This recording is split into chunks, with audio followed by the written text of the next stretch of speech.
While history books celebrate the Islamic golden age of science, mathematics, and culture, they rarely mention what happened to the millions who refused to convert during the rapid expansion of Islamic caliphates. The documented practices of medieval Islamic empires toward conquered peoples make European medieval warfare look merciful. By comparison, what you're about to discover comes from historical sources, written by Arab chroniclers themselves, not just their enemies. These practices were systematic policies of conquest that shaped the medieval world and erased entire civilizations from history. From the systematic theft of children to create slave armies to the complete cultural destruction of ancient civilizations, Islamic caliphates perfected methods of conquest that went far beyond simple military victory. They understood that breaking the spirit of conquered peoples was more effective than just occupying their lands. The Ottoman Empire created one of history's most systematic child trafficking operations disguised as a tax collection system. The devshir, or blood tax, required Christian families in the Balkans to surrender their sons to the Sultan. Every few years, Ottoman officials would sweep through Christian villages, selecting boys between 8 and 18 years old based on physical strength and intelligence. Parents were forced to watch their children being taken away, knowing they would never see them again. Resistance meant death for the entire family. These boys were then transported to Istanbul, forcibly converted to Islam, and subjected to intensive military training designed to erase their previous identities. They were forbidden from speaking their native languages, contacting their families, or practicing their original religion. The most promising were trained as janissaries, the Sultan's elite infantry corps. The psychological manipulation was sophisticated and brutal. Boys were taught that their Christian families had abandoned them, while the Sultan had saved them from ignorance. They were given new names, new histories, and new loyalties. Many genuinely believed they owed everything to the Ottoman system that had enslaved them. The scale was staggering. Historical records suggest that between 1,365 and 1,826, when the system was finally abolished, an estimated 500,000 to 1 million Christian boys were taken from their families. Entire regions of the Balkans lived in constant terror of the next collection. The cruel irony was that these stolen children became the primary force used to conquer more Christian lands. Former Christians were used to destroy Christian communities, creating a self-perpetuating cycle of conquest and conversion. The devshirme wasn't just about creating soldiers. It was about breaking the spirit of Christian communities. By taking their strongest and brightest sons and turning them into enemies, the Ottomans ensured that resistance would be both practically and psychologically impossible. Families developed desperate strategies to protect their children. Some would deliberately injure their sons to make them unsuitable for selection. Others would hide them in remote areas during collection periods. But the Ottoman system was thorough, and few children escaped once they were identified. While the Atlantic slave trade lasted roughly 400 years, the Islamic slave trade operated for over 1,400 years from the 7th century until the early 20th century. Conservative estimates suggest that 11 to 17 million Africans were enslaved and transported to Islamic lands, but the true number was likely much higher. The Islamic slave trade differed from the Atlantic trade in one crucial and horrifying way: systematic castration. Between 80 and 90% of male slaves destined for Islamic markets were castrated either before transport or upon arrival. The mortality rate from this procedure was approximately 90%, making it essentially a death sentence. The castration centers of the Islamic world were industrial scale operations. The main center in Aswan, Egypt, processed thousands of boys and men, annually. Those who survived the procedure became eunuchs, forever marked as less than human and incapable of reproduction. This wasn't accidental. It was deliberate policy. Islamic law permitted slavery but encouraged the freeing of slaves, especially those who converted to Islam. By preventing slaves from reproducing, Islamic societies ensured a constant demand for new captives while avoiding the complications of a large permanent slave population. Female slaves faced a different but equally brutal fate. The most attractive were selected for harems and concubinage, while others were used for domestic labor. Unlike in the Americas, where slave families could form and reproduce, Islamic slavery was designed to prevent the development of slave communities. The Mamluk system took this to an extreme. Young boys, primarily from the Caucasus and Central Asia, were purchased as slaves, converted to Islam, and trained as elite warriors. These Mamluks eventually became so powerful, they overthrew their masters and ruled Egypt and Syria for over 250 years. But they maintained the system, continuously importing new slave soldiers rather than allowing their own children to inherit power. The economic impact was devastating for source regions. Entire areas of Africa were depopulated by slave raids. The constant warfare required to capture slaves destroyed local economies and prevented development. Some regions never recovered from centuries of systematic human trafficking. Arab chroniclers like Al-Abari and Ibn Battuta wrote matter of factly about slave markets and castration procedures, treating them as normal aspects of economic life. The scale and systematic nature of these operations was considered unremarkable by contemporary Islamic writers. The psychological impact on families and community. Islamic caliphates developed sophisticated systems for destroying other religions while maintaining plausible deniability about forced conversion. The demi-system created legal frameworks that made non-conversion economically and socially unsustainable. The jizya, or poll tax on non-Muslims, was deliberately set at levels that would bankrupt most families. In many regions, the tax was equivalent to several months' income, making it impossible for all but the wealthiest to pay. The collection process was designed to be humiliating. Dhimmis had to present themselves publicly, often being struck or forced to kneel while paying. But taxation was just one tool.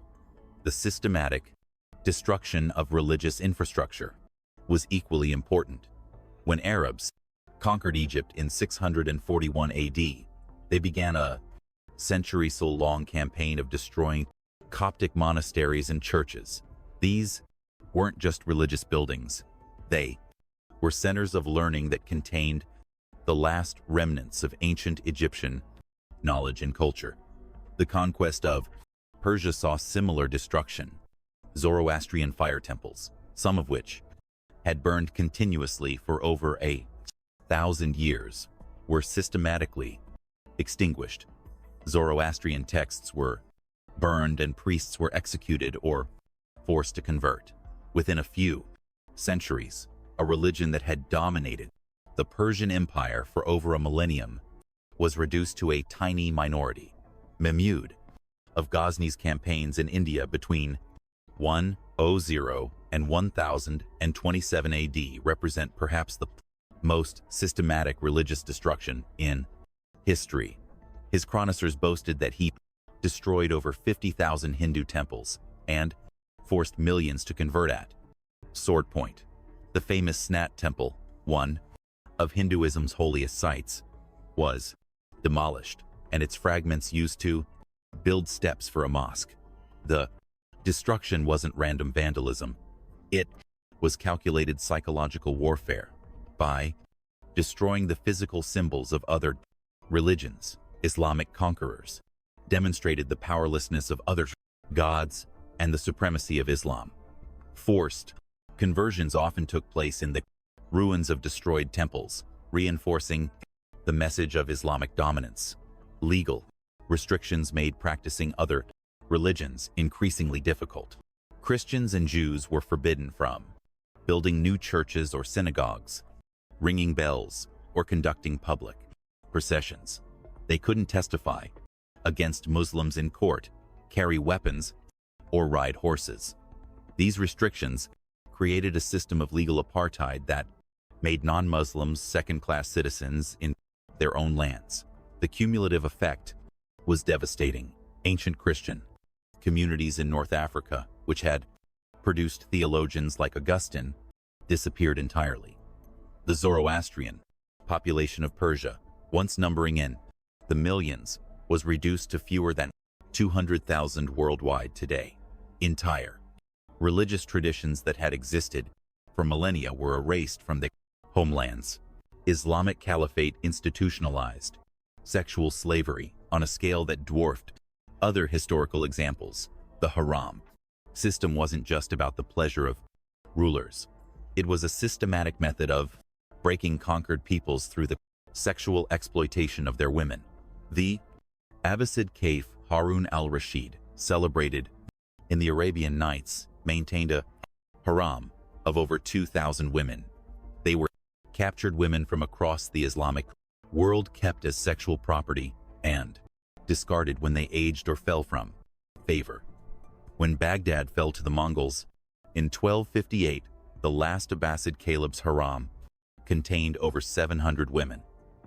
Contemporary accounts describe the systematic rape and murder of these women as the city burned, ending centuries of institutionalized sexual slavery in the Abbasid capital. The concubinage system created a legal framework for sexual exploitation. Concubines had no rights and could be bought, sold, or given away like any other property. Their children were considered illegitimate and had no inheritance rights unless specifically acknowledged by their fathers. Slave markets throughout the Islamic world specialized in the sale of women for sexual purposes.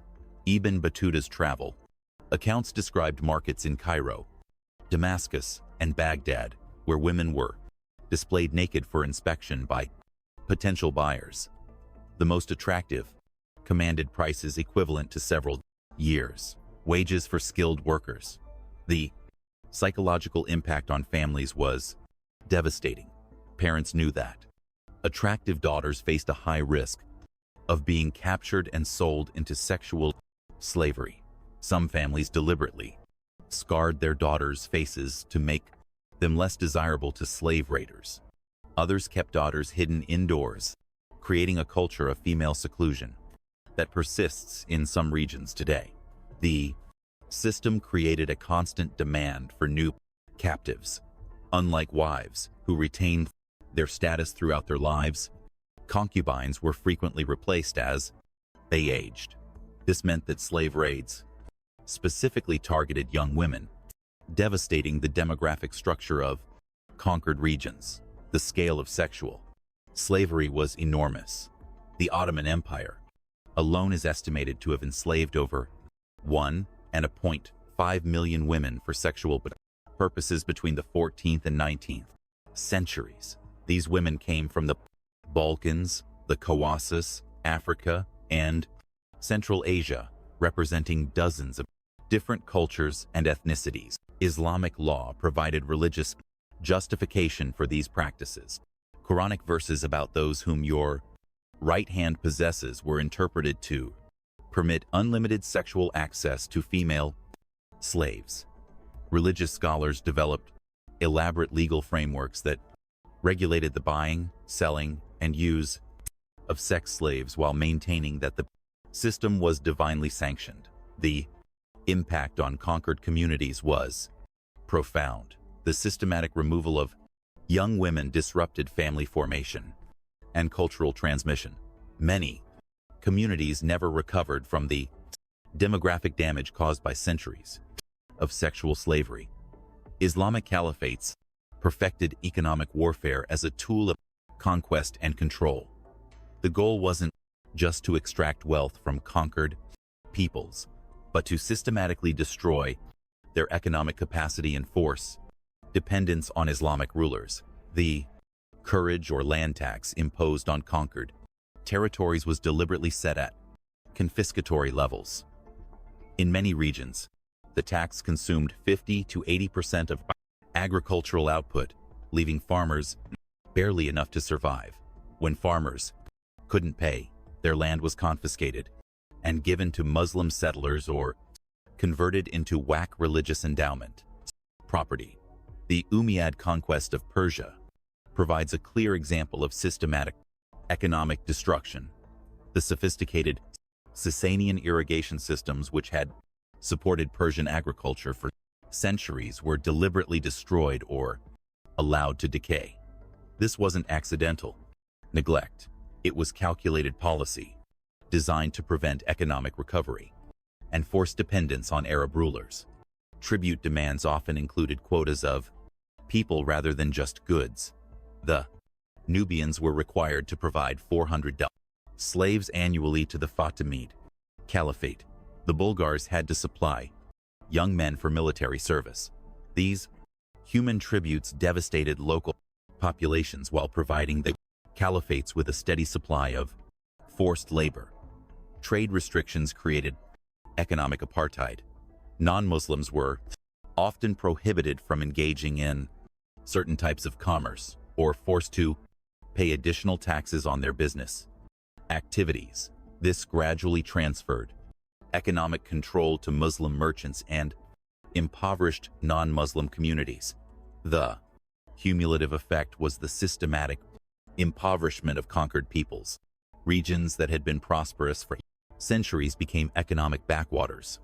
Within a few generations of Islamic conquest, the goal was to make resistance economically impossible, while creating incentives for conversion to Islam. Islamic caliphates didn't just conquer territories. They systematically erased the cultures and identities of conquered peoples.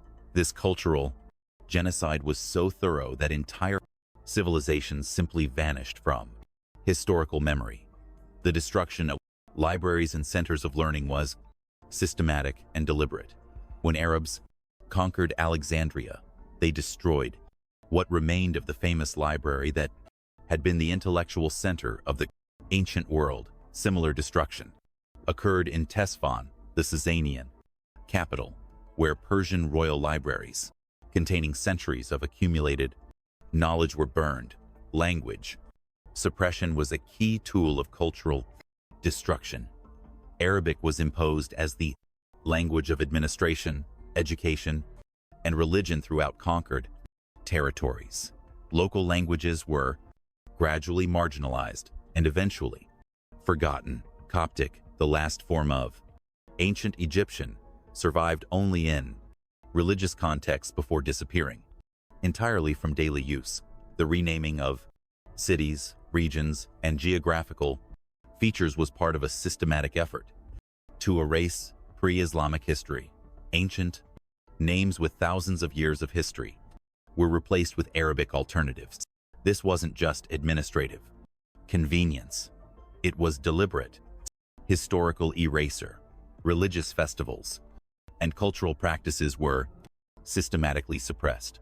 The Persian New Year celebration of Norse was banned in many regions. Hindu festivals were prohibited in conquered Indian territories. Local customs that had defined communities for centuries were declared un-Islamic and eliminated. The destruction of monuments and architectural heritage was equally systematic. Pre-Islamic temples, palaces, and monuments were demolished or converted into mosques. The message was clear.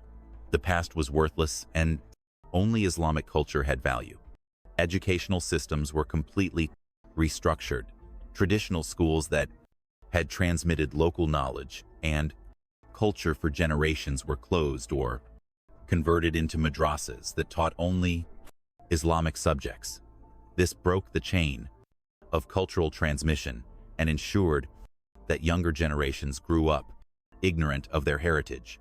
The results were devastating and permanent. Ancient Egyptian civilization, which had survived Persian, Greek, and Roman conquests, while maintaining its essential character, was completely erased within a few centuries of Arab conquest. Zoroastrian Persia, with its rich literary and philosophical traditions, was reduced to a shadow of its former self. The scale of cultural destruction was so complete that we're still discovering what was lost.